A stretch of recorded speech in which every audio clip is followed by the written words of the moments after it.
Hello sir. नमस्ते सुभाषना जी, कैसे हैं आप? एकदम बढ़िया। आप कैसे हैं सर? बहुत अच्छा लगा कि आप ऑन टाइम अपने उस पे, मतलब मैं बहुत एक्साइटेड थी आपसे बात करने के लिए। तो thank you so much sir, आप आए और बिल्कुल बिल्कुल। रेडी हुए। और हमारे टाइमिंग का भी थोड़ा इशू है ना, तो ये ठीक है, परफेक्ट टाइम हो गया है।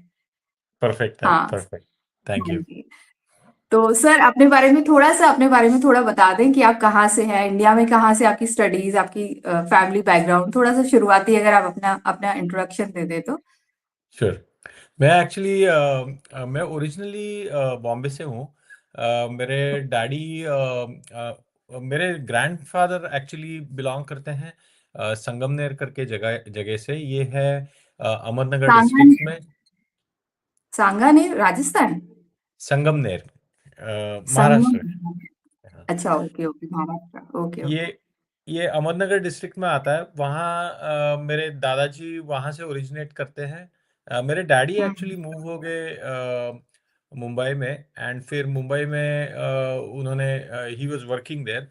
तो मेरी हम्म। पैदाई I was born and brought up there in Mumbai.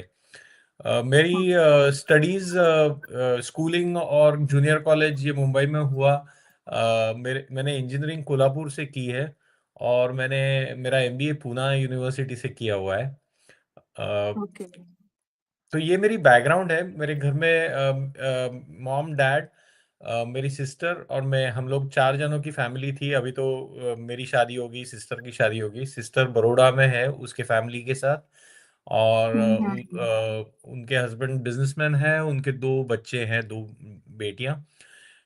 मेरे साथ मेरी वाइफ और 2 किड्स हैं। एक एल्डर डॉटर जो 21 साल की है और सन जो 18 साल का है। ओके, लग नहीं रहा है आपके, इतने बड़े बच्चे हैं आपके। लग नहीं रहा है। मेरा भी थैंक बेटा यू। है 17 ईयर्स का, मेरा भी बेटा है 17 साल का। आप एक कहाँ लग रहे बेटी। हो? मैं कोटा राजस्थान से ही हूँ। मैं भी अच्छा। एक ब्रेस्ट कैंसर सर्वाइवर हूँ, triple negative stage 3 grade 3 survivor हूँ मैं भी। दैट इज पिछले 5-6 साल। वो तो हाँ जी। आपने बड़ी बैटल जीती है। बहुत ट्रिपल नेगेटिव तो बहुत एग्रेसिव फॉर्म ऑफ कैंसर है। हाँ जी, हाँ जी। सर मैंने आपके पॉडकास्ट, आपके बहुत सारे लाइव्स वगैरह सुने मैंने, तो मुझे आपकी जर्नी बहुत, मतलब एकदम अट्रैक्टिव लगी, क्योंकि मैं भी अपने उसमें बहुत काम करती हूँ, मतलब नेचुरल वे से ना, कुछ वेजिटेबल्स और बहुत थॉट प्रोसेस को कैसे बदलना है, बहुत सारी चीजों पे मैं काम करती हूँ। तो बराबर। मैंने आपका सुना ना, तो मुझे कुछ-कुछ मतलब जानने की इच्छा हुई कि मैं स्पेशली आपसे बात करूँ। तो शुरुआत तो हम बेसिक करते हैं कि आपको पता कैसे चला अपने अपने कैंसर के बारे में? थोड़ा शुरुआत अपनी जर्नी, कैसा ट्रीटमेंट रहा आपका, और ये सब बताएँ, फिर मेरे क्वेश्चन जो होंगे। चलेगा। तो एक्चुअली क्या हाँ। हुआ था, ये 2019 की बात है, मार्च की बात है। अ, तब तक मेरी लाइफस्टाइल भी था ना, थोड़ी इरेटिक थी। मतलब मैं खाने पीने के ऊपर बहुत ज़्यादा कॉन्शियस नहीं था, क्या खाना चाहिए क्या पीना चाहिए।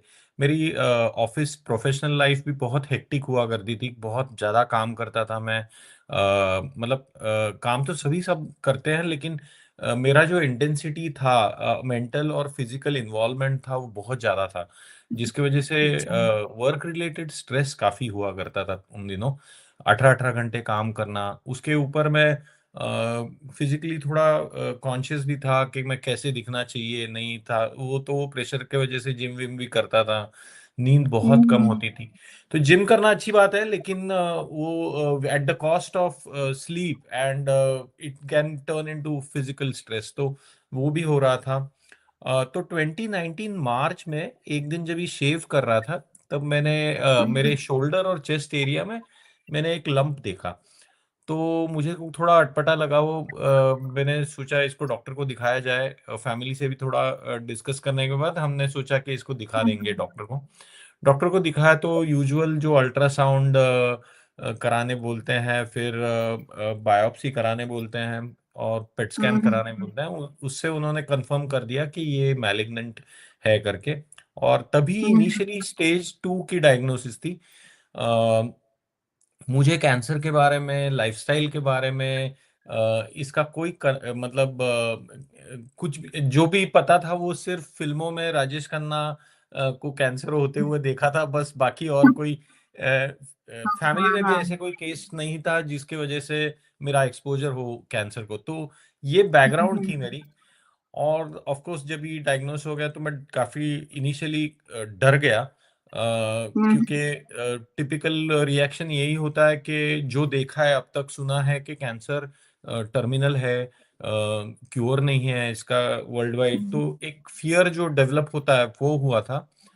एंड देन फिर then the only obvious thing is, जो कुछ मेडिकल एडवाइस मिलेगी मुझे डॉक्टर से, मुझे वही फॉलो करनी पड़ेगी। ये अप्रोच से मैं I started with my treatments around it, which was initially surgery. और फिर उसके बाद उन्होंने कुछ मुझे मेडिकेशंस दिए थे। एक साल के बाद वापस रिपीट हो गया ये 2020 में। तभी उसी सर्जिकल एरिया में दोबारा एक गांठ टाइप दिखाई दी। तो तभी कोरोना भी चल रहा था, तो पहले ऑनलाइन कॉल्स हुआ करते थे उन दिनों। तब मैंने ऑनलाइन कॉल में बताया डॉक्टर को ऐसे ऐसे हुआ है करके। तो उन्होंने बोला ठीक है आ जाओ हॉस्पिटल में, फिर देखते हैं। तो उन्होंने देखा, उसको वापस बायोप्सी के लिए भेज दिया, बायोप्सी कराया उसका, और वो बोले कि वो भी कैंसरस ही है। तो एंड अभी कुछ लिम्फ नोड्स में भी स्प्रेड हो चुका था वो। तो और एक सर्जरी करी, और फिर रेडिएशन करी थी उसके बाद 25 सिटिंग्स की। ये था around May to July August time frame of 2020। 6 महीने का, और फिर उसके बाद वापस मुझे कुछ हार्मोनल ट्रीटमेंट पे था मैं, मतलब मेडिकेशन पे। एक और कुछ इंजेक्शंस शुरू हो गए थे, विच where type कीमोथेरेपिक type of injections. बराबर 6 महीने के बाद, मतलब अराउंड फेब्रुवरी मार्च टाइम फ्रेम में वापस सबको घर पे कोविड हो गया, मुझे भी हो गया। तो ऑब्वियसली कोविड में वी वर ऑल एक्सपेक्टिंग कि वो उसके सिम्टम्स ठीक हो जाएंगे।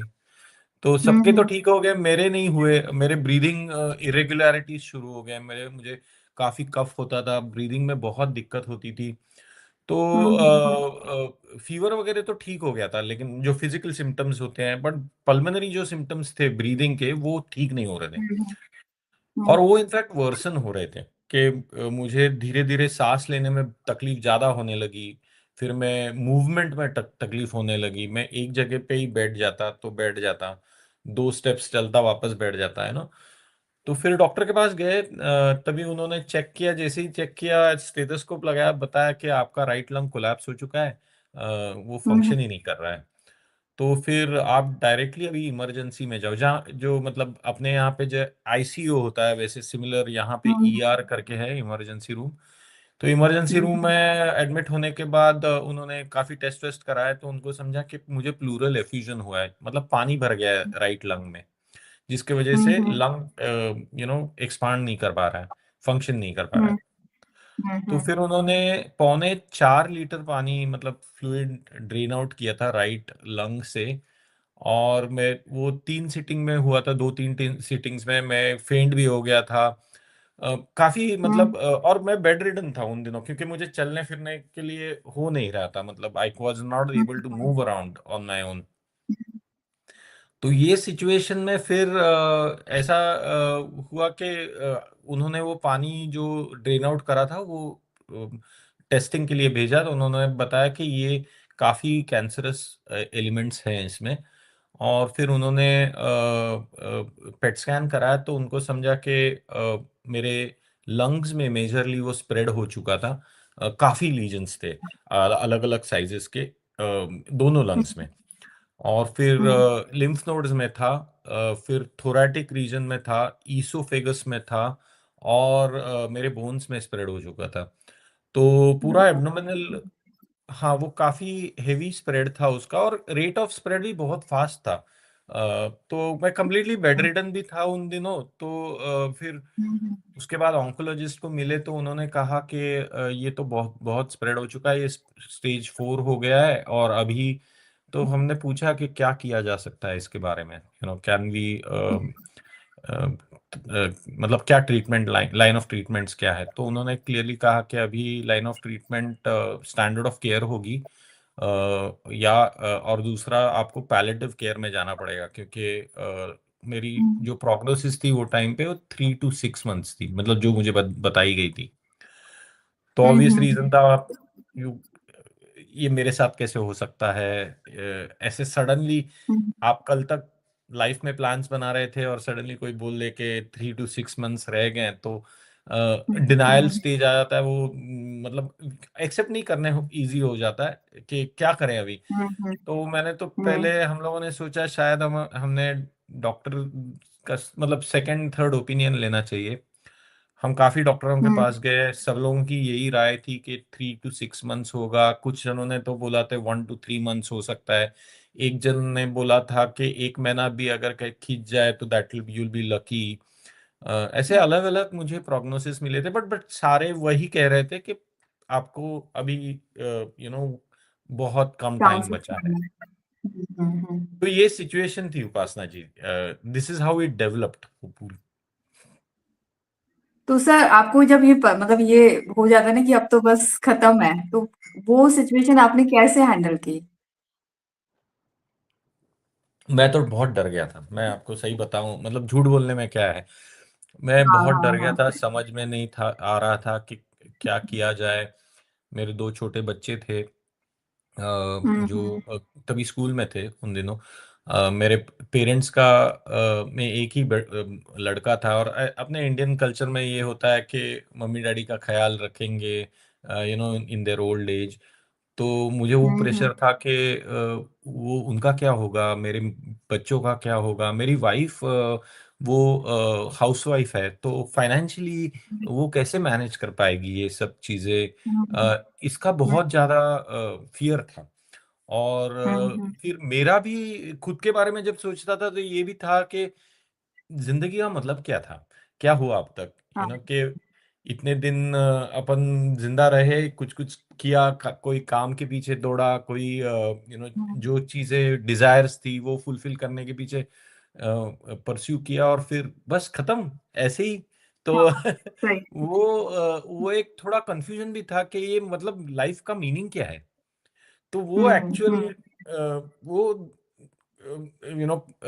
कंफ्यूजन था कि लाइफ का मतलब क्या है, मेरे एग्जिस्टेंस का मतलब क्या था, अब तक मैंने क्या किया, हुँ, एक्चुअली हुँ। लाइफ में कुछ भी नहीं किया, मैंने सिर्फ कुछ चीजें चेस की, और बस अभी सब खत्म होने वाला है, तो यही होती है क्या लाइफ, और फिर इनका हाँ। क्या होगा सबका, ये fears all that was really hmm, playing on my mind. Hmm, hmm, hmm, hmm. तो सर फिर आपने कैसे बदला सब कुछ? फिर क्या सोचकर कि अब तो बस अब तो मुझे करना है, कुछ तो करना है। तो क्या बदला? क्या थॉट मैं ऐसा आया आपके लाइफ में? हाँ। मैंने एक्चुअली खुद ब खुद ज्यादा कुछ बदला नहीं, मैं आपको बताता हूँ। ऑफ हुँ, कोर्स हुँ, जो जो सामने दिखते गया वो मैं करते गया, बट मेरे सामने मैजिकली बहुत सारी चीजें हुई तभी, ये मेरे इर्द गिर्द और सामने मेरे साथ जो हुँ, बोल सकते हैं।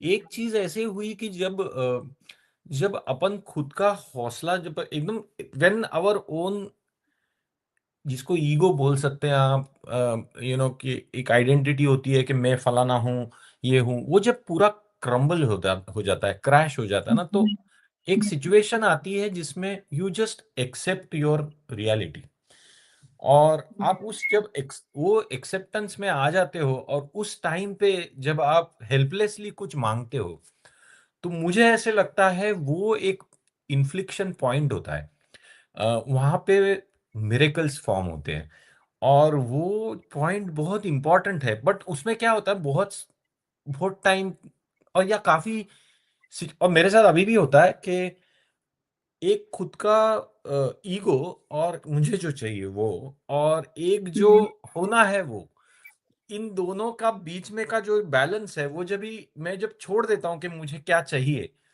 और हुँ, जो हुँ, कि भगवान कहिए उनको, या सुपर कॉन्शियसनेस कहिए, तो जैसे हुँ, अमिताभ बच्चन जी ने कहा है ना कि मन का हो तो अच्छा है, ना हो तो और भी अच्छा है। तो वैसी बात है वो हुँ, कि ना हो तो वो फिर किसी और के, किसी गॉड के मन का है, तो वो हुँ, चीज हुँ, होने लगी, मतलब तो वो सिचुएशन में मुझे याद है कि मैंने एक एक रात थी जब भी मैं बहुत डरा हुआ था, रो रहा था। हुँ, समझ में नहीं आ रहा था क्या होने वाला है आगे। और तभी मेरी वाइफ हुँ, आई और उसने मुझे ज़ोर से हग किया और बोला, "प्रवीण, तू ऐसे क्या हुँ, बिहेव कर रहा है? You are behaving as if you are already dead." अब अब तक पूरा हुँ, मतलब ये ये बिलीफ रखना छोड़ दो कि ये सब जो कुछ सुना है वो सच है करके। एंड हुँ, मुझे hmm, hmm, you know there is still hope, it is not over till it's over.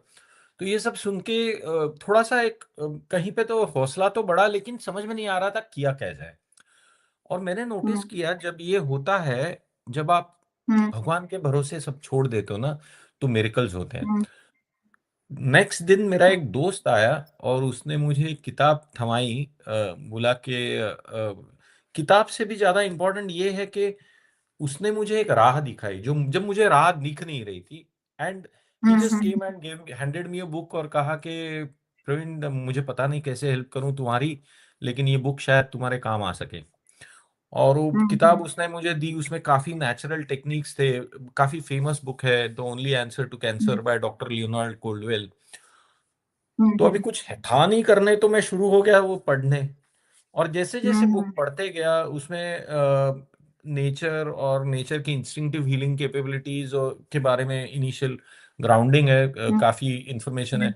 तो मुझे I got exposed to a very different school of thought, जो मैं अब तक एक्सपोज़ नहीं था। वो मतलब हुँ, हम हम अपने आप को जब देखें तो we are made up of 5 elements, और नेचर भी हुँ, 5 एलिमेंट्स से बनी हुई है। तो हम नेचर का एक पीस है, पार्ट है। हाँ, और हम जितना नेचर के साथ अलाइन्ड रहे, उतने चांसेस हुँ, अपने हीलिंग के ज़्यादा है। और जितना हुँ, हम खुद को अलग समझें, अभी इसमें थोड़ा-सा हुँ, स्पिरिचुअलिज़्म भी आ जाता है कि आप हुँ, जब अटैच हो जाते हैं सारे वर्ल्डली थिंग्स के साथ, तो देन खुद को अलग महसूस करते हैं कि मैं कुछ अलग हूँ, हुँ, मुझे ये हुँ, हासिल करना है, मुझे ये मैं ये डिज़ायर करता हूँ। पर जब आप एक हो जाते हो नेचर के साथ, तो हुँ, फिर आप में हुँ, और नेचर में कोई अ, डिफरेंस नहीं रह जाता। तो हुँ, हुँ, वो एक सडन रियलाइज़ेशन ऐसे हिट करा कि अरे! मैं तो अपने आप को अलग समझ रहा था। और देखिए ये कैसे ना सीक्वेंस ऑफ इवेंट्स अभी आप देखेंगे, तो वो जो ईगो हुँ, पहले हुँ, क्रम्बल हो गई थी, एक कि आप हुँ, जाने हुँ, वाले हो, मेरे मेरे को हेल्पलेस लग रहा था जिसकी वज़ह से ईगो क्रम्बल हो गई थी। और अब मुझे हुँ, समझ में आ हुँ, रहा है कि मैं तो नेचर का एक पार्ट हूँ। तो वो जो लॉजिकल एक्सटेंशन था वो टाइम पे ऑफ माय सिचुएशन, इसलिए मैं इसको मिराकुलस या मैजिकल बोलता हूँ, क्योंकि अपने आप हो रहा था वो। मेरा कुछ हुँ, उसमें इन्वॉल्वमेंट नहीं था, मतलब I was just hmm, experiencing these things. अभी वो बुक पढ़ने लगा इतने में और एक दोस्त का कुछ दिनों में फ़ोन आया, 1 आध दिन में, कि वो पूना में है, ज़रीर पटेल नाम का। तो उसने मुझे बोला, यार प्रवीण, मैं तेरे साथ फिज़िकली हूँ नहीं वहाँ पे फिज़िकल हेल्प करने के लिए कि यहाँ से हुँ, डॉक्टर के पास लेके जाए या वापस ले आए वैसे, बट अपन ये कैंसर चीज़ क्या है ज़रा रिसर्च करते हैं। और मैं इंजीनियर हूँ, वो भी इंजीनियर है बैकग्राउंड से, तो हमने साथ में पढ़ने शुरू किया। एंड ओनली थिंग इज़ हमने कुछ रूल्स फॉर्म किए थे।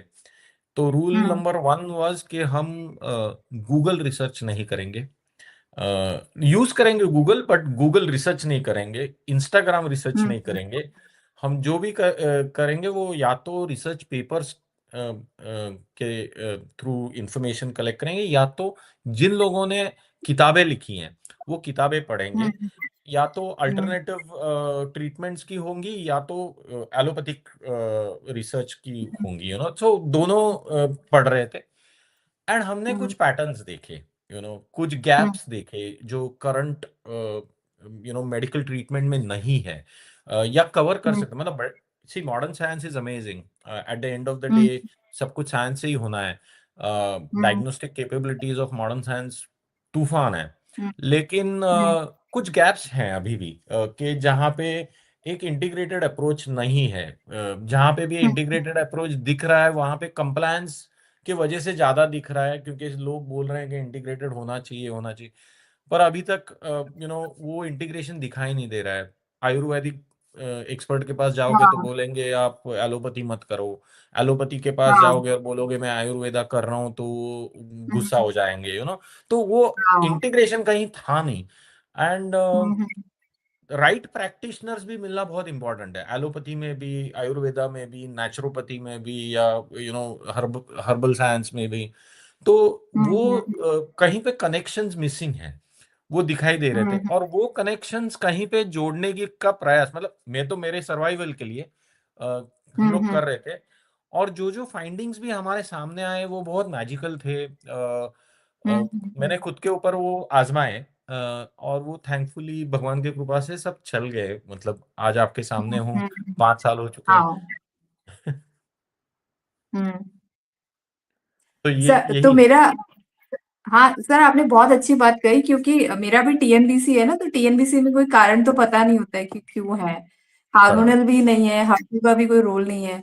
और मेरा जेनेटिक भी नहीं था, मेरा सेम आपका, कि कहीं हिस्ट्री में हमारे नहीं, कहीं दूर दूर तक कोई कैंसर नहीं।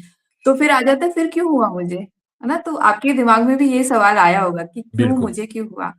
तो फिर हमें क्या बदलने की जरूरत है, तो फिर वही है, हम हर पहलू पे काम करते हैं। तो वही मैं आपका जैसे आपने हेल्थ जैसे शुरू, खाने में आपने क्या बदलाव किया डाइट में, और एक मेंटल वाला हम थोड़ा अलग टॉपिक लेंगे, क्योंकि इस पे थोड़ा मुझे थोड़ा और डिटेल में बात करनी है आपसे। तो आपने अपने डाइट से, मॉर्निंग से लेकर नाइट तक में आपने क्या खाने पीने में क्या बदलाव किया, क्या एकदम हटा दिया, क्या इन्वॉल्व किया? ठीक है, सबसे पहले मैं ना ये डाइट पे आया कैसे वो मैं बताता हूँ। जब भी मैंने हम्म आपको बताया थोड़ी देर पहले कि वो एक तो रियलाइजेशन हो गई थी कि नेचर बहुत इंपॉर्टेंट है, और हम नेचर के हम्म 5 तत्वों से ही बनी है अपनी बॉडी पूरी। हाँ, तो अगर ये 5 तत्वों से बनी है, तो नेचर के कोई भी चीज के पास देखो आप, जैसे झाड़, लाइक अ ट्री और ग्रास वॉटेवर, तो हम्म आपको दिखाई देगा हम्म कि अ, उसको क्या जरूरत है ग्रो होने के लिए, हील होने के लिए। तो उसको पांच हम्म तत्वों की ही जरूरत है, exposure to those 5 elements itself. तो मैं ये देखने लगा हाँ कि मेरी एक्सपोजर क्या है। मैं तो एयर हाँ कंडीशनड रूम में बैठा हूँ, या मेरे को एक्सपोजर टू सनलाइट नहीं है, फ्रेश एयर नहीं है, ग्राउंडिंग नहीं है। हाँ तो ये तो बेसिक चीज हो गई ना। तो मैंने सबसे पहले, हम्म हम लोगों ने ये मैं और मेरा दोस्त जो हम रिसर्च कर रहे थे, हमने बोला कि सबसे पहले we have to expose our cells to these 5 elements. ठीक है। अभी हम्म वो 5 एलिमेंट्स में एक एलिमेंट है अर्थ एलिमेंट, जो ग्राउंडिंग के लिए यूज होगा। एक एलिमेंट है एयर, एक है वाटर, पानी आपको ज्यादा पीना है, एक है सनलाइट, हाँ एक है स्पेस। तो हर एलिमेंट पे अपन कैसे काम कर सकते हैं, ये सोचा। तो हम्म हम्म स्पेस ये एलिमेंट आता है मेडिटेशन, या आपको एक दुरावा बनाना, एक जिसको क्या बोलते हैं, एक स्पेस बनाना है आपको, जो हाँ चीजें आप एक्सपीरियंस कर रहे हो उनसे। तो वो स्पेस क्रिएट हाँ, करना is through meditation, to certain अपने आप को यू ब्लैंक नो। करना है, अपने आप को ब्लैंक हाँ, करना है सभी। हाँ हाँ, बराबर। ओके। तो वो वहां वैसे हम्म दूसरा, जो 5 तत्वों में से अर्थ या मैटर जो है, वो सब हम्म खाने के थ्रू आएगा। तो खाने के थ्रू मैं क्या खुद को खाना दूं, तो वही जो नेचर से ही आ रहा है खाना। तो ये हो गया अपना हम्म, फर्स्ट बेसिस के खाऊं क्या। तो खाना तो हाँ वही खाना है जो नेचर से मैक्सिमम आ रहा है। अभी हम्म नेचुरल अपनी ह्यूमन टेंडेंसी क्या है, जो मुझे अच्छा टेस्ट कर रहा है वो मैं खाऊंगा। तो हाँ food is not just for requirement anymore, it has become an kind of uh, um, uh, a pleasure also, pleasure seeking experience। तो बहुत टाइम है ना, स्वाद अपन क्या खा रहे हैं वो कंटेंट को नजरअंदाज करते हुए अपन सिर्फ टेस्ट पे फोकस करते हैं। तो हमने सोचा टेस्ट को बाजू में रखा जाए, सबसे पहले अपनी जरूरत हम्म क्या है बॉडी की। तो बॉडी की हम्म जरूरत ये है कि उसको जो चीजें नेचर से आ रही है, जो ग्रो हो रही हैं, as you are hmm eating it, it should still be alive, you know. वो, हम्म तो फिर स्प्राउट्स हो गए, क्रूसीफरस वेजिटेबल्स हो गए, फ्रूट्स हो गए, ये सारी चीजें ज्यादा इंपॉर्टेंट है। तो हमने फिर डाइट मैंने डिजाइन किया सबसे ज्यादा फ्रूट्स और इस पे इनिशियली, मतलब ये पहले कुछ दिनों की बात है। फिर मैंने नोटिस किया मैं फ्रूट्स तो खा रहा हूँ, लेकिन वो तो सब मीठा है। और हमारे रिसर्च में हाँ, हमको समझ में आ रहा था कि ग्लूकोज ये major, it's a source of, grow is a, करना, हाँ हाँ, फूड। तो हम्म थोड़ा कंफ्यूजन था कि यार ये जो फ्रूट्स में जो ग्लूकोज है, फ्रुक्टोज जिसको कहते हैं, वेदर हम्म ये कैंसर सेल्स के लिए फूड तो नहीं बन जाएगा, क्योंकि hmm glucose is the major food for cancer cells, ये तो समझ में आ गया था। तो हमने बोला रिस्क हम्म नहीं लेनी है, तो फ्रूट्स को हटा दिया। फिर हम्म बचा क्या, बचा यही के वेजिटेबल्स हैं और स्प्राउट्स हैं। तो हमने बोला ओके वही खाएंगे। फिर कुछ रिसर्च में ये भी समझा कि प्रोटीन बहुत इंपॉर्टेंट है।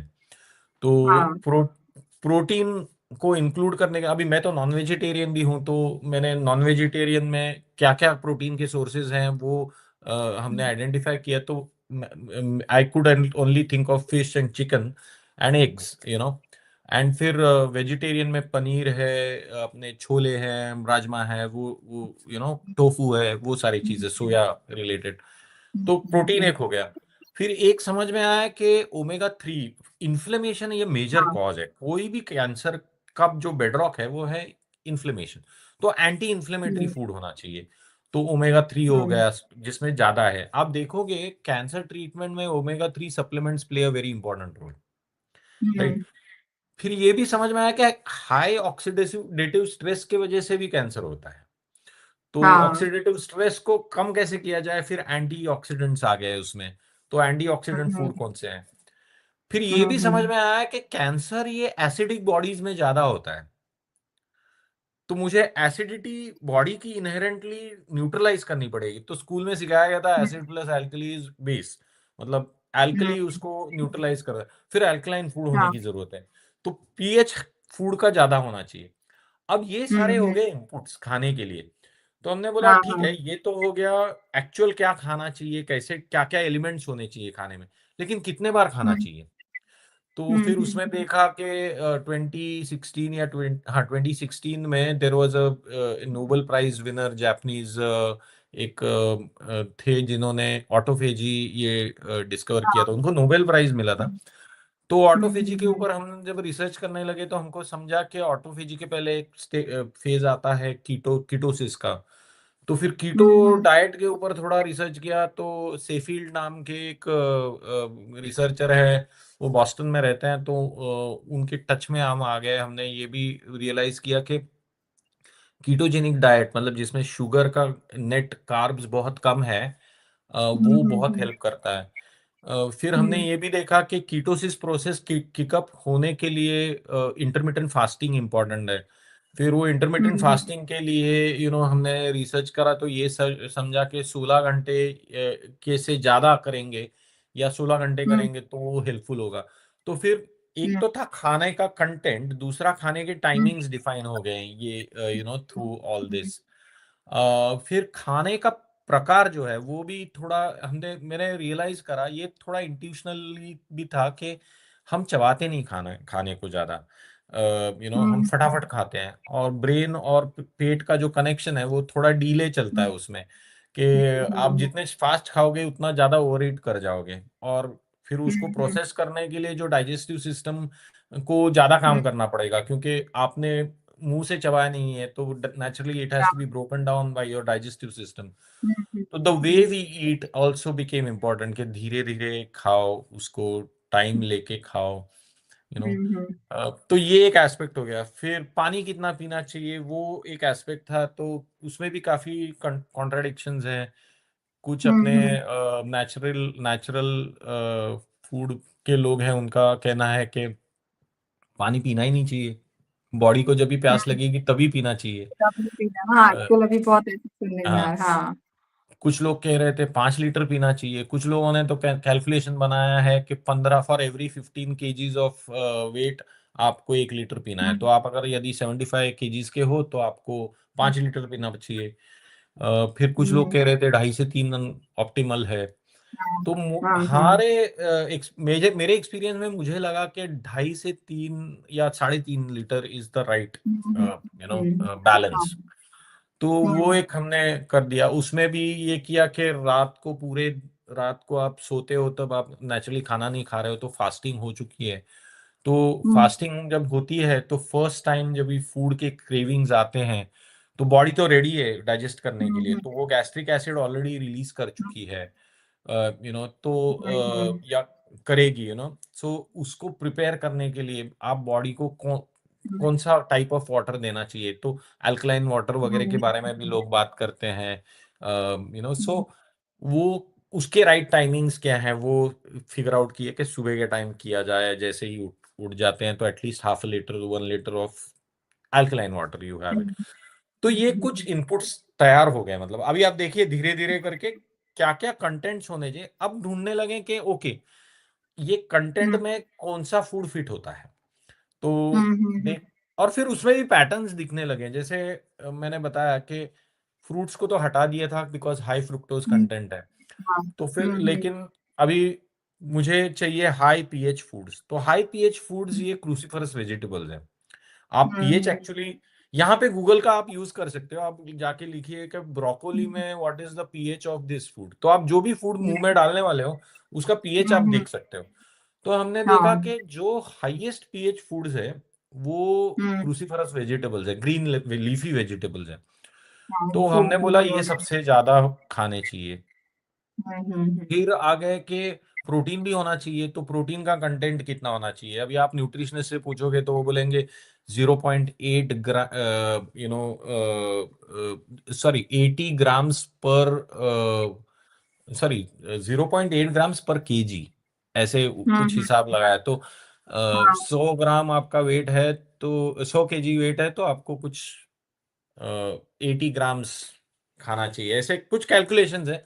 तो हमने हाँ। सोचा हाँ। यार हम ऐसा करते हैं कि we will keep it simple, we will try to keep it around the same grams as what my weight is, and then we also had a friend who was nutritionist, वो मॉड्यूलेट करता था कि कितना protein होना चाहिए। आई incidentally also उन दिनों मैंने मेरे डॉक्टर भी चेंज किए थे, मतलब मैं जहाँ जा रहा था वहां से I started going to Memorial Sloan Kettering, जो कैंसर रिसर्च में काफी आगे है, तो second best cancer research hospital बोलते हैं उसको, तो वहां पे मेरे नए डॉक्टर से मिला। वहां पे मैंने एक रिसर्चर से बात करी थी जो प्रोटीन के बारे में सिर्फ रिसर्च की पूरी लाइफ उन्होंने, तो उन्होंने मुझे कहा कि अपनी बॉडी की रिक्वायरमेंट 40 to 45 ग्राम्स या 30 to 45 ग्राम्स के रेंज में है, रिक्वायरमेंट प्रोटीन के एक्चुअली। और फिर मैंने उनको चैलेंज किया कि ये तो आप एकदम कॉन्ट्राडिक्टरी बात बोल रहे हो, तो उन्होंने बोला कि अपनी बॉडी प्रोटीन मेकिंग मशीन है। तो ये और उन्होंने कुछ किताबें प्रोटीन्स के बारे में हमको रेकमेंड करी, कुछ पेपर्स उनके जो थे वो, तो हमने ये रियलाइज किया कि अपनी बॉडी खुद ब खुद प्रोटीन बनाती है। Everything in our body, right from hormones to peptides to enzymes to T cells, everything is a protein. So फिर बाहर से आप जितना एक्सेस प्रोटीन लोगे वो तो ऑफ कोर्स सिंथेसाइज होके जो यूजफुल है वो एब्सॉर्ब होगा, जो नहीं है वो एक्सेस में एक्सक्रीट हो जाएगा। तो फिर हमने ये डिसाइड किया, these were some inputs for proteins also, तो कितना चिकन खाना चाहिए, कितना पनीर खाना चाहिए, वो एक इनपुट हो गया।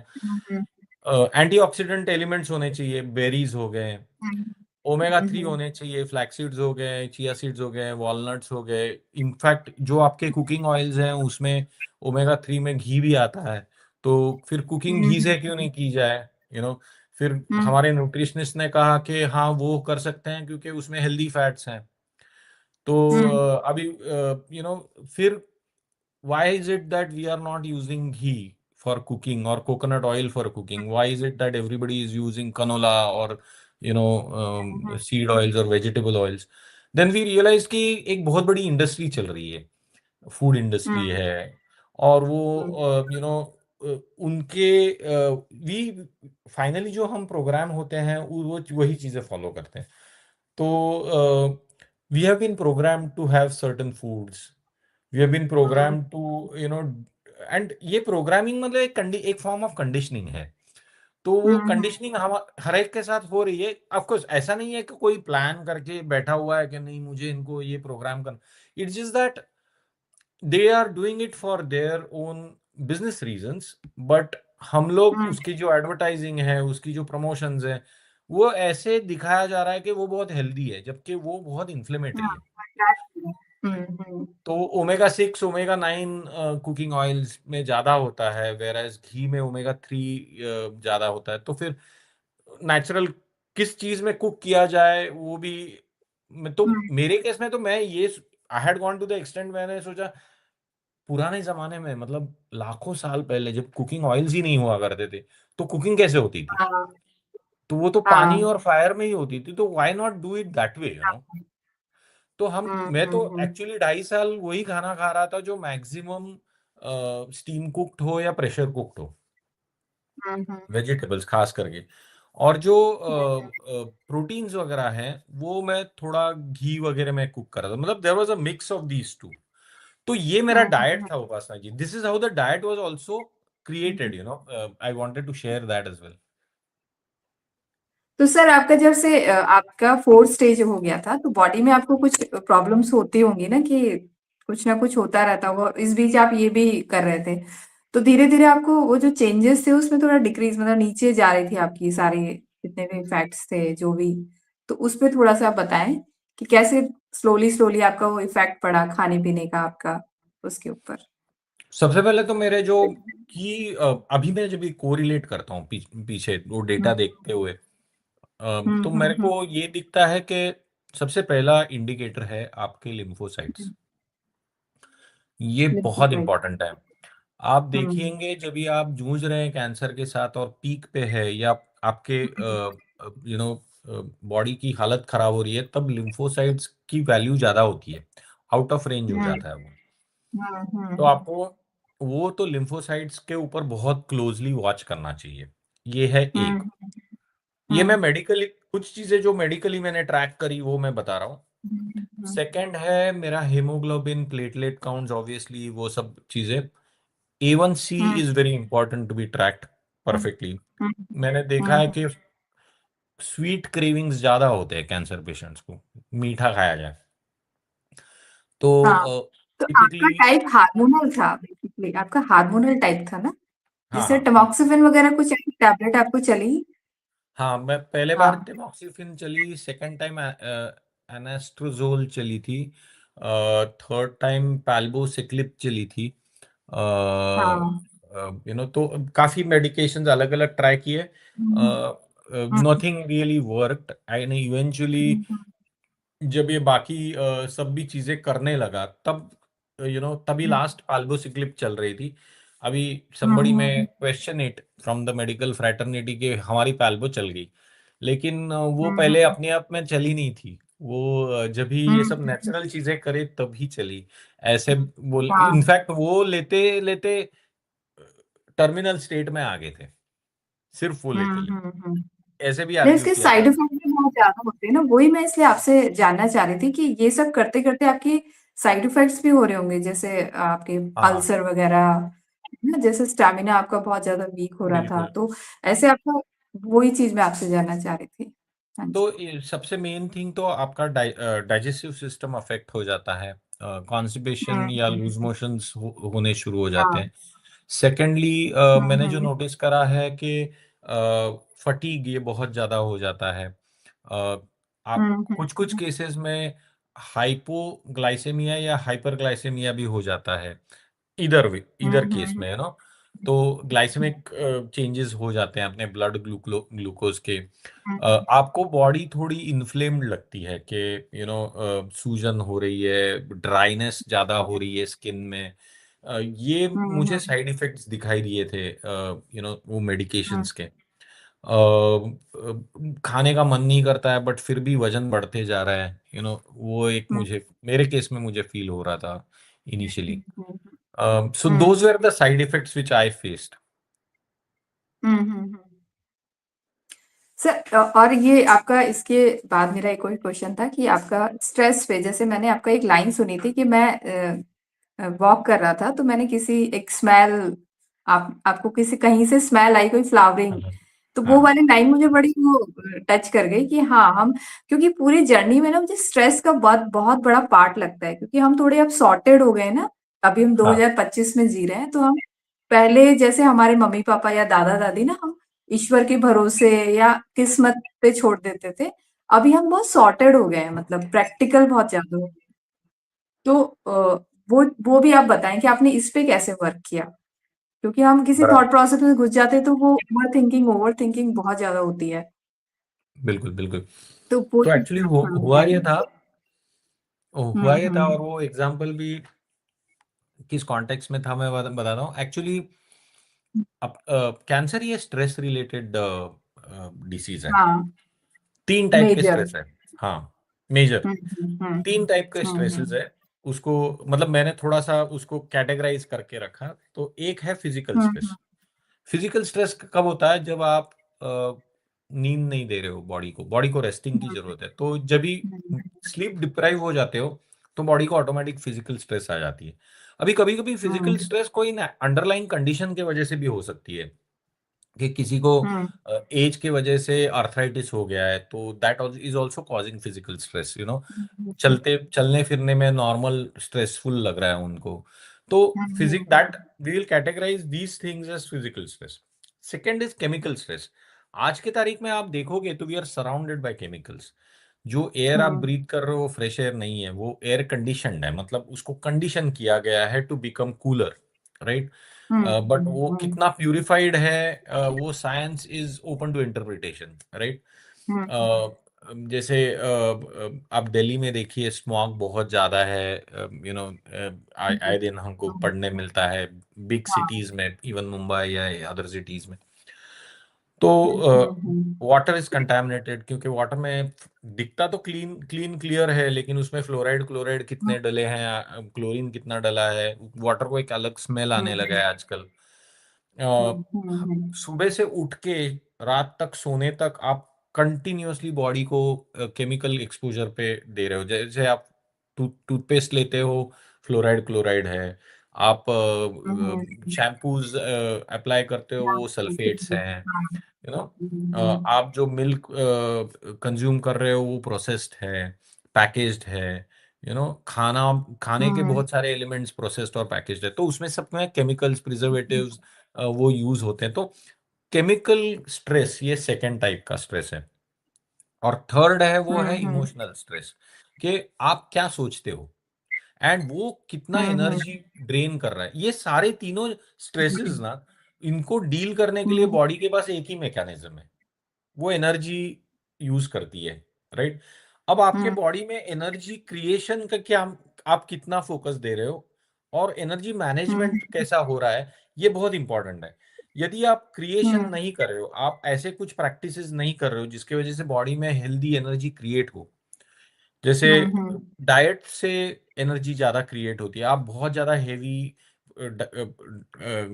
प्रोसेस डाइट होगा आपका, यदि जोमेटो कर रहे हो या आप स्विगी कर रहे हो, तो naturally it is food that test amazing, but at the same time वो कैसे बना है वो आपको पता नहीं है, कितना स्टेल है कितना फ्रेश है, वो उस पे क्वेश्चंस है। तो obviously, you know, to process that food the body will take more energy. सबसे हाईएस्ट एनर्जी कंज्यूमिंग प्रोसेस अपने बॉडी में डाइजेशन ही है, and second is mental, you know. तो डाइजेशन प्रोसेस को आप सिंप्लीफाई करोगे तो आपकी एनर्जी क्रिएट होगी बॉडी में। फूड ऐसा खाना है जो मैक्सिमम न्यूट्रिशन दे आपको और मिनिमम एनर्जी रिक्वायर करे उसको डाइजेस्ट करने में। तो ये हो गया एक कंसेप्ट। दूसरा same thing, last thing as I mention was mental. तो हर ब्रेथ के साथ, every breath we take, we actually अपनी माइंड है ना, वो ऑटोमेटिकली इनपुट्स ले रही है, 5 सेंसरी इनपुट्स, और वो based on those inputs it is creating certain thought या certain feeling within yourself. और वो फीलिंग है ना, प्रोग्राम हो जाती है over a period of time, ये without us knowing it also. तो फॉर एग्जाम्पल, अपना माइंड कैसे चलता है, ये मैं एग्जांपल दे रहा हूँ, और वो ही है वो एग्जांपल जो आप बता रहे थे। यहाँ पे न्यू जर्सी में काफी ठंड हो जाती है, तो ठंड में मेरे को दौड़ने का शौक है, जॉगिंग करता हूँ काफी रेगुलरली। तो मैं इंडोर रनिंग ट्रैक पे जाता हूँ, क्योंकि ठंड में बाहर नहीं दौड़ सकते, तो हमारे यहाँ पे जो एथलेटिक सेंटर है वहाँ पे अंदर दौड़ते हैं। तो मैं दौड़ रहा था एक दिन, और मैं तो जॉग कर रहा था आराम से। कुछ यंगस्टर, एक लड़का था, वो स्प्रिंट कर रहा था तो जोर से, और वो सर्कुलर ट्रैक था, तो नेचुरली वो मुझे एक बार, दो बार, तीन बार ऐसे उसने वो, ही पास्ट मी। तो वो नेचुरली, हाँ। तो और मैं तब तक एक पॉडकास्ट सुन रहा था, दौड़ते दौड़ते अपना जॉगिंग करते करते हम्म एक पॉडकास्ट सुन रहा हूँ, और पूरा हम्म अटेंशन मेरा पॉडकास्ट पे था। सडनली मैं कॉलेज के दिनों के बारे में सोचने लगा, तो मुझे समझ में नहीं हम्म आया। I obviously I was observing my own self those days also, कि मैं क्या कर रहा हूँ, मेरे थॉट्स कहाँ जा रहे हैं। थोड़ा मैं प्राणायाम करता था, मेडिटेशन ज्यादा हेवीली कर रहा था, तो obviously I hmm, was very curious कि अपना माइंड कहाँ कहाँ डिविएट होता है, व्हाट आर द हाँ ट्रिगर्स। तो मुझे क्लोजली ऑब्जर्व करने पे ये समझ में आया कि वो बंदे ने एक डिओड्रेंट यूज कर हाँ रहा था, वो जो फ्लोरल था। अब मुझे याद हम्म आया कि मैं जब कॉलेज के दिनों में, मैं एक ब्रांड हुआ करती थी पार्क एवेन्यू करके, तो उनका मैं डिओड्रेंट यूज करता था। हाँ तो वो उसका स्मेल काफी सिमिलर था, ये जो बंदे ने जो डिओ पहना हुआ था। तो हम्म नेचुरली अपनी बॉडी के, अपना माइंड कैसे वर्क करता है, वो 5 सेंसरी इनपुट्स लेता है, और उसने हम्म सारे एक्सपीरियंसेस, आप बिलीव नहीं हम्म करोगे Upasana ji, right from the moment you are born till this very moment, every hmm, experience has been stored as a memory. हाँ तो वो क्या करता है, सबसे पहले जो इनपुट आती है ना, उसको वो मेमोरी के साथ कंपेयर करता है, और वो वाली मेमोरी को बाहर निकालता है। तो हम्म अब क्या था कि मैं जो डिओड्रेंट पहन रहा था उसका स्मेल, और हम्म ये जो बंदा मेरे को क्रॉस किया उसका स्मेल मैच कर गया, तो वो मेमोरी बाहर हम्म निकली कॉलेज की। ये सेम हम्म चीज दूसरे एग्जांपल दूं तो मेरे को सूजी का हलवा बहुत अच्छा लगता है बचपन से। तो जब भी कभी मेरी वाइफ या किसी के घर गए, मराठियों में पूजा में सूजी का हलवा ही होता है एज द प्रसाद। तो वो जब भी खाता हूँ हम्म, तो दादी की याद आती है, क्योंकि दादी बना के हाँ खिलाती थी सूजी का हलवा। तो वो हम्म उसमें किशमिश और अपने काजू डालती थी उसमें, केले के स्लाइसेस डालती थी, और काफी घी में बना हुआ होता था, मीठा होता था, लॉट ऑफ शुगर। तो अब जब भी वो खाऊं ना, तो मुझे पहले दादी की याद आती, क्योंकि वो जो एक्सपीरियंस है, और ये वो एक्सपीरियंस और ये जो एक्सपीरियंस है उसका मैचिंग हो रहा है कहीं पे, at the mental physical level. And memories ये फिजिकल भी होती है, अपनी बॉडी ये सब स्टोर करती है, इवन टच। इसलिए काफी आपने देखा होगा, इसमें मूवीज भी बनी है कि टच से somebody can make out who is, a blind person can make out कि कौन है वो बंदा, है ना, या बंदी।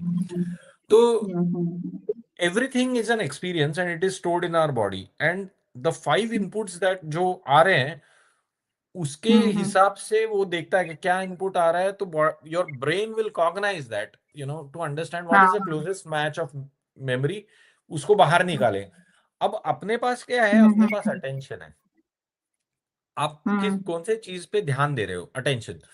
तो जैसे ही उसने तो थॉट निकाला एक्सपीरियंस का, आप अगर उसके पीछे अटेंशन डाल दिए, तो फिर आपका हाँ थॉट प्रोसेस उसके वहां पे चले जाते जाएगा।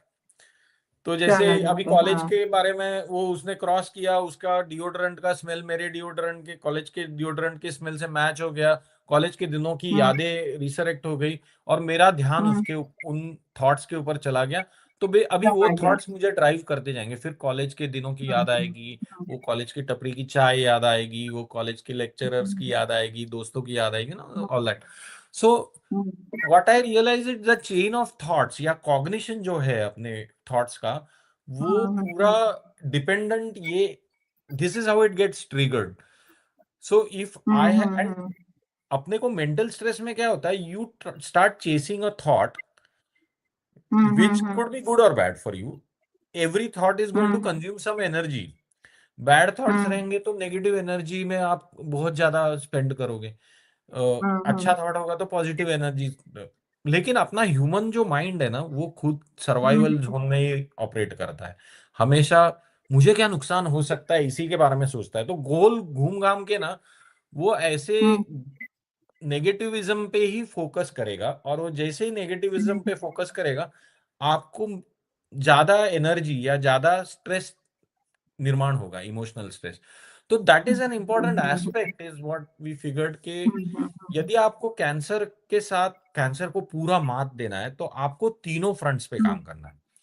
आपको फिजिकल स्ट्रेस आपका एलिमिनेट करना है, आपको केमिकल स्ट्रेस मिनिमाइज करना है, कि आजकल की दुनिया में एलिमिनेट नहीं कर सकते, पर मिनिमाइज कितना कर सकते हैं, और मेंटल स्ट्रेस को आप कितना कंट्रोलेबल रख सकते हो।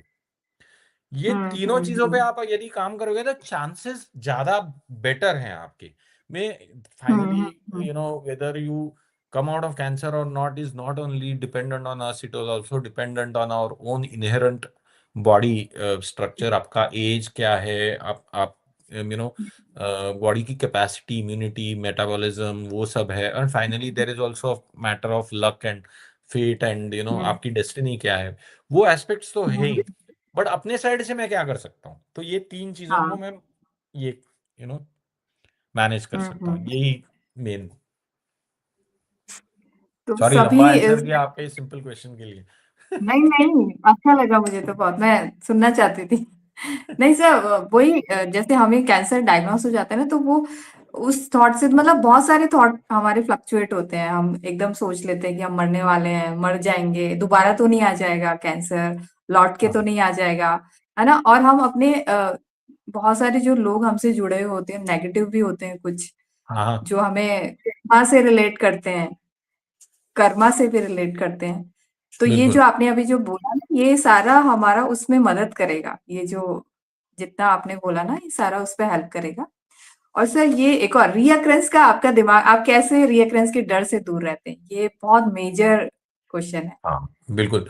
रियकरेंस हमेशा वो डर आना, इट इज ऑब्वियस सबके दिमाग में। लेकिन मैं हमेशा हुँ, ऐसे सोचता हूँ कि अगर हो जाना था ना तो तभी हो जाता, क्योंकि तभी वर्स्ट केस में सिचुएशन में था।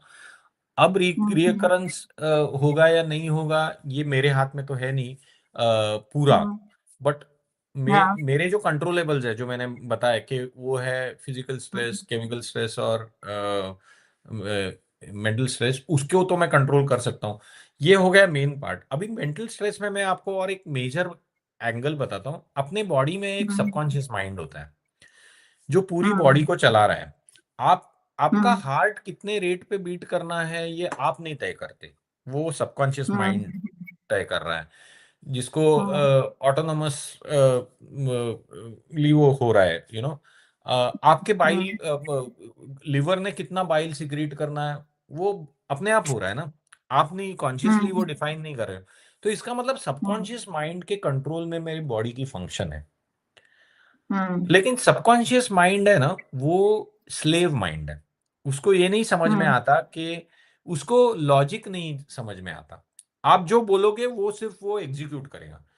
अब मान लीजिए मैं हुँ, हुँ, कंटिन्यूअस हुँ, डर में हुँ, हूं कि यार मेरे को रिकरेंस होगा, मुझे ये होगा, फलाना होगा, तो then I am giving, the slave mind is just waiting कि आप उसको इंस्ट्रक्शन दोगे और वो एग्जीक्यूट। आप अगर इंस्ट्रक्शन ही गलत दे रहे हो उसको तो गड़बड़ी होने वाली है। हुँ, तो आप, और ये हुँ, एक किताब है the power of your subconscious mind by Murphy, hmm, उसमें वो हुँ, ये एक्सप्लेन किया हुआ है कि आपको, उन्होंने काफी over the years he spoke to a lot of people who have come out of diseases या even have changed their entire life, and in most cases hmm, what even three idiots movie आपने भी देखी होगी, उसमें all is well करके वो जो concept है, हुँ, वो हुँ, वही हाँ, है कि हुँ, आपको खुद के सबकॉन्शियस माइंड को, वो तो स्लेव माइंड है, उसको हाँ, ये बताना है कि सब ठीक है, ऑल इज वेल। उसको ये बताना है कि तेरे ऊपर पूरा भरोसा है, रिकरेंस हो ही नहीं सकता, तू हुँ, लगे रहे, you know so you have to. अभी इसको आप बोले कि जर्नलिंग, कोई बोलेगा कि हर रोज खुद ऐसे लिखो, you may call it hmm, journaling और you may call it manifestation, but what you are hmm, hmm, essentially doing is आप सेम चीज रट रहे हो, और वही हुँ, चीज रट रहे हो जो पॉजिटिव है, हुँ, फ्रीक्वेंसी आप सेट कर रहे हो वो सबकॉन्शियस माइंड में, हुँ, वो हीलिंग वाली फ्रीक्वेंसी। तो आपको कंटिन्यूअसली कंडीशन करना है आपके सबकॉन, और सबकॉन्शियस माइंड हुँ, कंडीशनेबल है। जैसे आप पहली बार जब गाड़ी सीख रहे थे तो आपको सोचना पड़ रहा हुँ, था, हुँ, अभी मुझे गाड़ी गियर में डालनी है, क्लच छोड़ना है, एक्सीलेटर दबाना है। अब आप गाड़ी चलाते चलाते चार लोगों से बात कर रहे हो, आप गाने चेंज कर रहे हो, बगल में कोई बैठा है उसके साथ आर्ग्यू कर रहे हो, ये सब क्यों होता है? क्योंकि गाड़ी हुँ, सबकॉन्शियसली चला रहे हो आप, वो स्लेव हाँ, माइंड चला रहा है, राइट। हुँ, तो हुँ, हुँ, स्लेव माइंड अगर हुँ, गाड़ी चला सकता है तो मेरा हेल्थ को बेटर भी कर सकता है। I just have to give it the hmm, right right instructions, right. उसको मुझे हुँ, ट्रेन हुँ, वैसे राइटली करना है, तो मुझे ट्रेन फियर से नहीं करना है, रिकरेंस के फियर हम्म। से। मुझे ट्रेन हीलिंग से करना है। मुझे हमेशा उसको बोलना है कि मैं जो भी कर रहा हूँ वो मुझे हील कर रहा है। मैं हम्म जो भी, और वही हम कहते हैं ना कि हमारे स्क्रिप्चर्स में भी, मतलब पुराने जमाने के लोग भी कहते हैं कि आप खाना खाने बैठे हो तो thank the food that you are having. आप पानी पी रहे हो तो hmm thank the water that you are drinking. So what you are doing is inherently, एक तो आप अच्छी फीलिंग्स बाहर भी, you are emitting them, but you are also internalizing them, because when you are saying those things, वो आप जितना बाहर अफेक्ट कर रहा है वैसे अंदर भी अफेक्ट कर रहा है। तो आप ऐसी ही चीजें बोलो जो हीलिंग की तरफ कंट्रीब्यूट करेंगे, सबकॉन्शियसली आपके माइंड को कंडीशन करेंगे, कि माइंड और बॉडी को टू हील। हम्म तो then that was a concept I believed in strongly. So अगर हम्म। देखो, होना है तो होगा, नहीं होगा तो अपने हाथ में नहीं है वो। मैं तो सिर्फ ये कर सकता हूँ कि हाँ मैं कंडीशन कर सकता हूँ मेरे सबकॉन्शियस।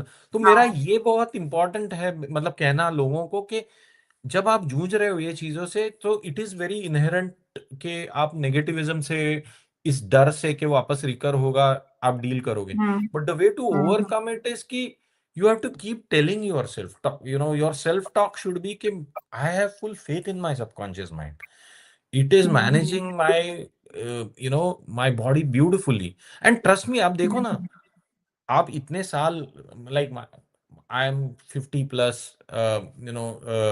सो नेचुरली 50 इयर्स ये बॉडी ने हार्ट बराबर बीट कर रहा है, लिवर बराबर सिक्रेट कर रहा है। मैंने थोड़ी मैनेज करा है, वो उसने ही करा है ना, सबकॉन्शियस माइंड ने। हम्म तो मुझे हम्म। भरोसा होना चाहिए ना कि उसने इतने दिन तो अच्छा किया है तो हाँ। करते रहेगा, मुझे सिर्फ हम्म इनपुट बराबर देनी है। हम्म। तो तो सर आपको कैंसर मतलब लाइफ की क्या डेफिनेशन समझ में आई आपको कैंसर के बाद कि लाइफ एक्चुअल में है क्या? मुझे तो यही समझ में आया कि अपने हाथ में कुछ नहीं है। कुछ ये नहीं। कुछ नहीं है। ये हम कुछ नहीं करते, हम सिचुएशन हाँ। में we find ourselves in a situation, and आप अपन अपने हिसाब से, अपने कंडीशनिंग के हिसाब से, अपने हम्म इंट्यूशन के हिसाब से अपन उसको डील करते हैं, अपने ईगो के हिसाब हम्म से।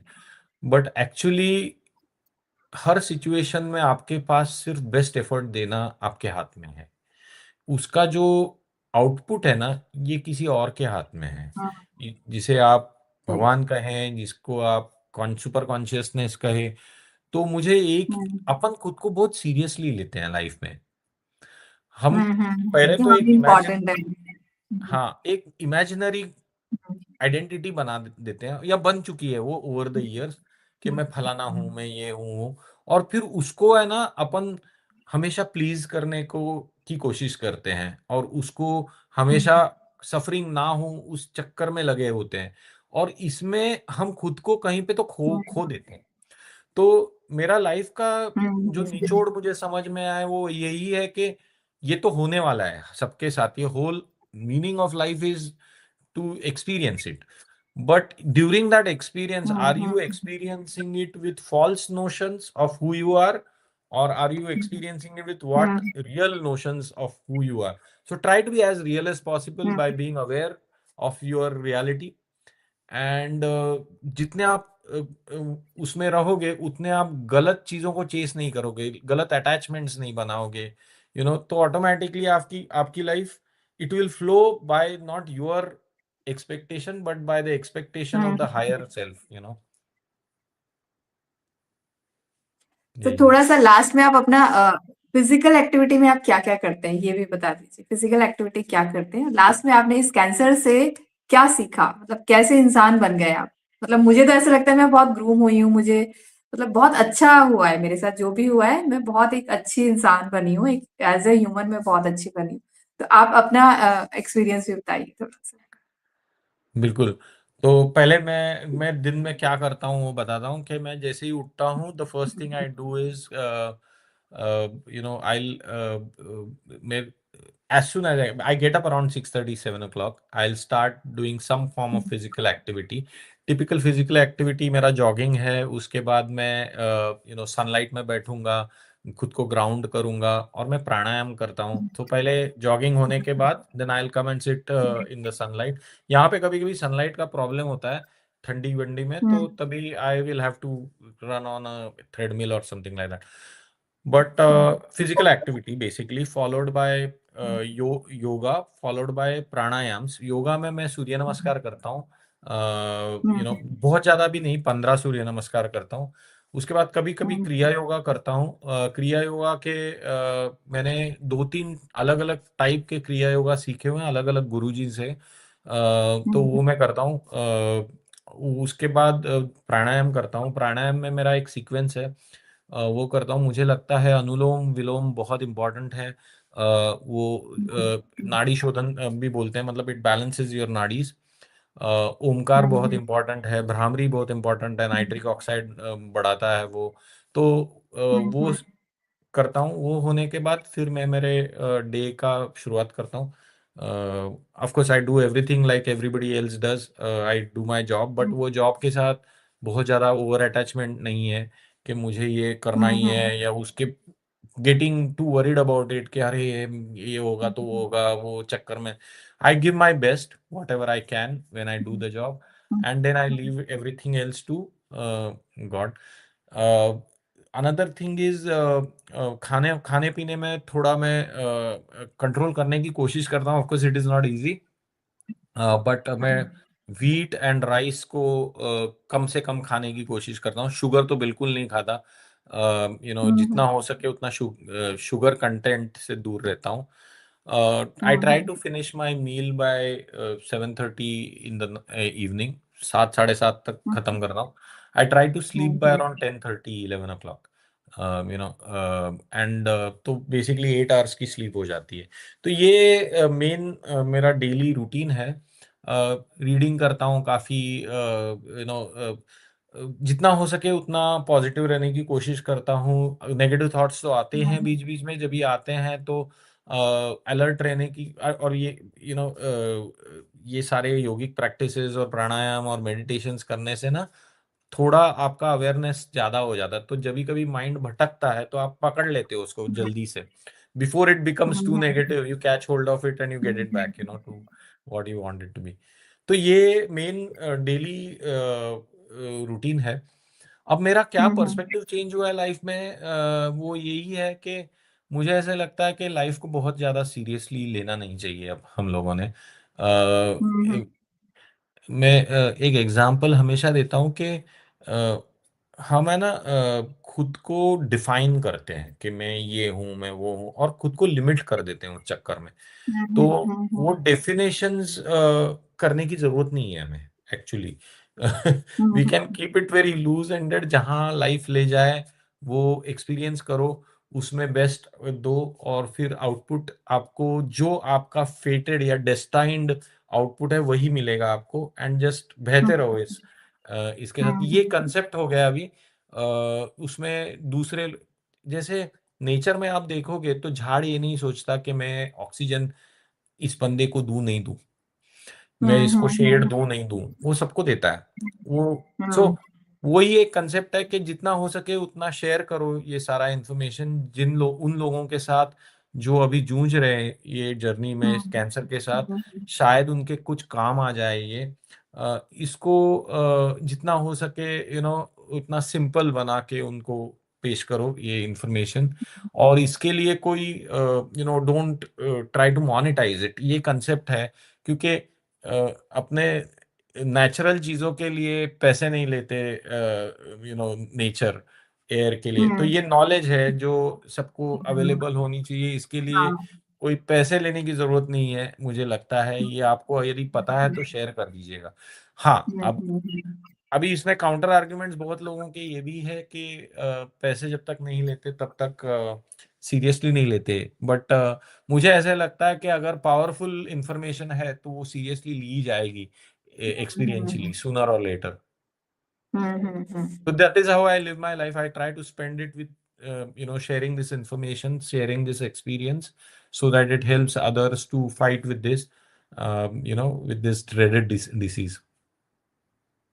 सर लास्ट क्वेश्चन, आपकी प्रीवियस लाइफ कैसी थी? आपका खान-पान शेड्यूल कैसा था? क्योंकि मेरा जो थॉट है, मैं टीएनपीसी सर्वाइवर हूँ, तो मेरा होता है कि बॉडी के एनवायरनमेंट को बदलो तो कैंसर दोबारा लौट कर नहीं आएगा।